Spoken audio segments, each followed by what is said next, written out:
on the high side. Larson's going to drift up in front of him. Does Bell have enough? It's Larson. Bumper, Bell. still bumper. Larson. Larson's going to win. Larson advances to the championship four. That was a T-win if I've ever seen one. Well, Todd, I won't lie. Kyle Larson, I think, has had the most speed all year long. The concern I had was a bad luck, bad decisions, some of the wrecks. Keep them out of the championship four. Instead, he's the first guy to punch his ticket. Yeah, he's punched a ticket through and puts himself in the best position. The guy who wins this race is in the best position they can work on Phoenix now for the next 2 weeks. All right, talk about that. You're the one who did it. You've won this race, and then you won a championship. Why? Why is winning this race such a big advantage? Because you can focus forward. Everything within you, it's not if we're going to make it now. For the guys at the shop, we are going to the championship four, and that it's a little bit more motivation, and you get to look forward. You can start the simulator time doesn't have to go to Homestead. It can go to Phoenix for the next 2 weeks. It's all the stuff you can just utterly make sure all the details are covered. Well, when you talk about details, this was really a full team win. The 5 was good, the 20 was good, but it ended up being a pit stop. Coming onto pit road, let's take a look. Remind everybody, Bell leading, Kyle Larson third. He goes third to first on this pit box or in this pit stop. One of those situations, they put together a great day. I wouldn't say Christopher Bell and his crew, really, I didn't see where they lost it. But other than they just got beat to the line. Yeah, they got beat to the line, so we're going to see how that happens, right? We're going to go out, and what I'm going to do is show you just how close it was, because it's closer than you think. Here we go. 5 car, 6 car to his outside, and there's Christopher Bell. What I want to do is back up and tell everybody why. Here's what I think we're not going to talk about enough. Christopher Bell in his pit stall 1. The timeline here. That is where they're racing, not the yellow line. They're racing. That's where the camera is. That's the camera. That scores everybody off pit road. Why does that matter? Because at Charlotte, Michigan, Phoenix, the pit stall, it's going to be somewhere closer than that. It's going to be somewhere down in this area right here, much closer. And I'm going to go this forward. So about right there or there. You know, he's where basically, this fades out, he would have on several racetracks still leading. He'd have won the race off pit road. So the better way to look at it is check this out. It's hard to believe that this is even the correct pit stop because you look. This is the leader coming to pit road. Yeah, the leader. Clean right side. I mean, look at the pit stop. There's not an obvious issue. It's a good pit stop. It's a solid pit stop. Left side's on. Jag dropped. I mean, back that up. Look, he's leaving all the way back here. Here are the next 2 cars. We forget. We all take for granted pit road speed, 50 miles an hour. Well, listen, 50 miles an hour is still pretty fast, and it's fast enough. And you see, yeah, that's when, I know that feeling. That's when you know you got beat. So I'm going to show this first. I'm going to show the Larson pit stop. Let's look inside the numbers and talk about exactly how this happened, right? So pit stop time, rolling time, and total time. So pit stop, half a second faster. This is the advantage for the 5.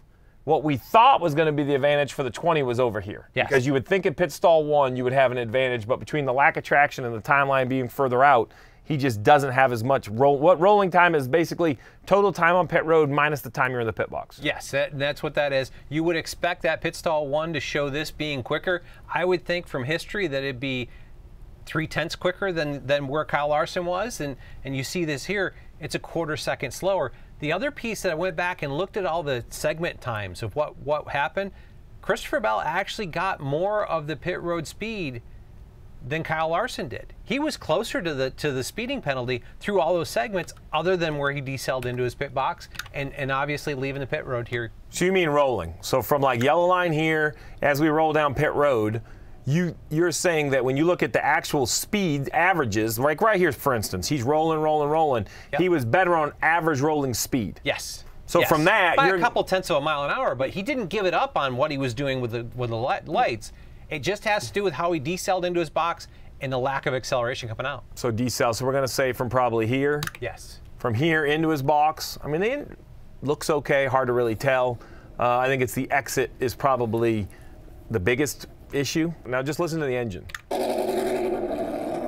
can almost hear it. Yes. You hear like the rear tires hopping. And as you talked about it earlier, they dropped the jack. The 5 car wasn't that far out of his pit box. If they have similar acceleration rates, I think he beats him there. just can't get grip out of that box. So we've talked a lot about the 20. The pit crews have been swapped. The stories have been covered. It wasn't really an awful pit stop. No. So I'm going to flip it. It's sub 10 seconds. Sub 10 seconds. I'm going to flip it. I don't think the 20 lost the lead. I think the 5 took it. This is a championship team. 4 of the 5 pit crew members were on this team when they won a championship by a pit stop. And I was just going to say second or third place car that day. He doesn't win that championship if his pit crew doesn't roll him off pit road first. So let's give credit where credit's due. Let's take a look at the pit stop.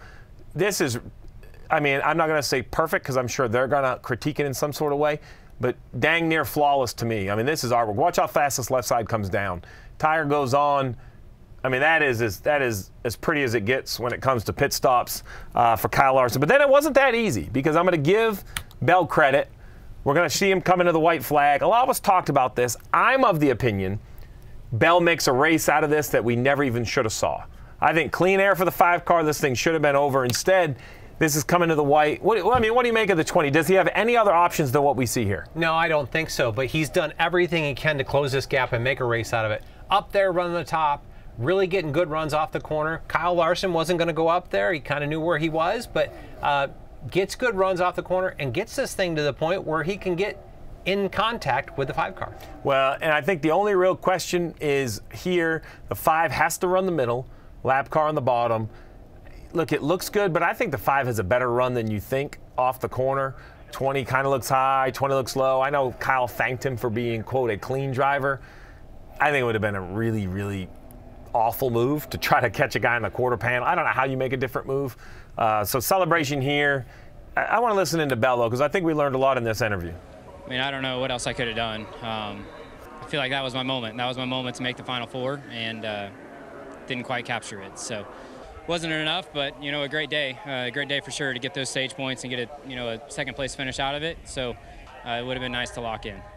He seems a little, I'll say, shell-shocked, to be quite honest. I almost felt like he got kind of crossed up with Kim's question. Kim asked him a very pointed about what could you have done differently. Yeah. You know, and I don't honestly, I don't think there's anything he could have done differently. I think he's thinking through those pieces of what could he do, and that was the answer he got out of him. He made a great run to get here, as you talked about. We shouldn't have gotten this race, but he made it where we got one. Just wasn't. I don't think there was a move he could have made. Well, and I bring up the points because I want to talk about this. Christopher Bell, second in the race. Yep. Second in stage 1. Third in stage 2. That's where we've gotten to, is that it's not beating 12th to 15th. It's beating 5th and trying to get there. To your point, you've got to be at that elite level. All of our playoff guys finish the race in the top 11.